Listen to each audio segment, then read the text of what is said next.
Madhampatti Rangaraj and Joy கிறிசல்டாவோட issue உங்களில் பலருக்கும் தெரிஞ்சிருக்க வாய்ப்பு இருக்கு.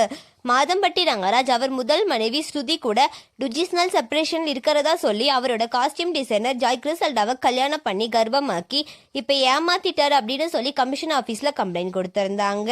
ஆனால் கமிஷனர் ஆஃபீஸில் இருந்து எந்த நடவடிக்கையும் எடுக்காதனால ஜாய் கிறிசல்டா மகளிர் ஆணையத்தில் கம்ப்ளைண்ட் கொடுத்துருந்தாங்க. இப்போ மகளிர் ஆணையத்தில் ஜாய் கிறிசல்டா அண்ட் மாதம்பட்டி ரங்கராஜா ஆஜராக சொல்லியிருந்தாங்க. ரெண்டு பேருமே ஆஜராயிருந்தாங்க. இதுல மாதம்பட்டி ரங்கராஜ் அவரோட முதல் மனைவி ஸ்ருதி கூட வந்திருந்தாரு. ரெண்டு பேருக்குமே இன்னைக்கு விசாரணையும் நடந்திருக்கு. இப்படி இருக்க நிலையில ஜாய் கிறிசல்டா அவங்க இன்ஸ்டாகிராம்ல ஒரு போஸ்டர் ஷேர் பண்ணியிருக்காங்க.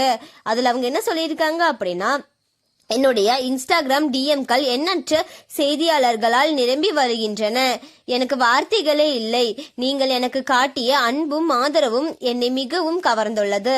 உங்களில் பலர் எனக்காக அழுந்ததாகவும் என்னை அப்படி பார்த்து உடைந்து போனதாகவும் எழுதினர். உங்கள் செய்தியை என் இதயங்கள் தொட்டன. உங்கள் ஒவ்வொருவருக்கும் மனமார்ந்த நன்றி. உங்கள் ஆதரவு எனக்கு உலகமே. என் உடல்நிலை பரிசோதித்து வரும் அனைவருக்கும் எனக்கு கடுமையான கருப்பை வாய் வழி இருந்தது. சிறிது நேரம் நடக்க முடியவில்லை. இப்பொழுது நான் நன்றாக உணர்கிறேன். உங்கள் அன்பிற்கும் அக்கறைக்கும் மிகவும் நன்றி. உங்கள் வீடியோக்கள் மூலம் எனக்கு ஆதரவு அளித்து உங்கள் குரல்களை உயர்த்தி பேசும் அனைவருக்கும் நன்றி அப்படின்னு சொல்லி ரொம்பவே எமோஷனலா ஷேர் பண்ணியிருக்காங்க. அண்ட் அது மட்டும் இல்லாம ஜாய் கிறிசல்டாக்கு இன்னும் கொஞ்சம் வாரத்துல டெலிவரி ஆக போகுது. ஜாய் கிறிசல்டா அண்ட் மாதம்பட்டியோட இஷ்யூவை பத்தி நீங்க என்ன நினைக்கிறீங்க அப்படின்னு சொல்லி கமெண்ட்ல சொல்லுங்க. அண்ட் இந்த மாதிரியான அப்டேட்ஸ்க்கு நம்மளோட சேனலை சப்ஸ்கிரைப் பண்ணிக்கோங்க.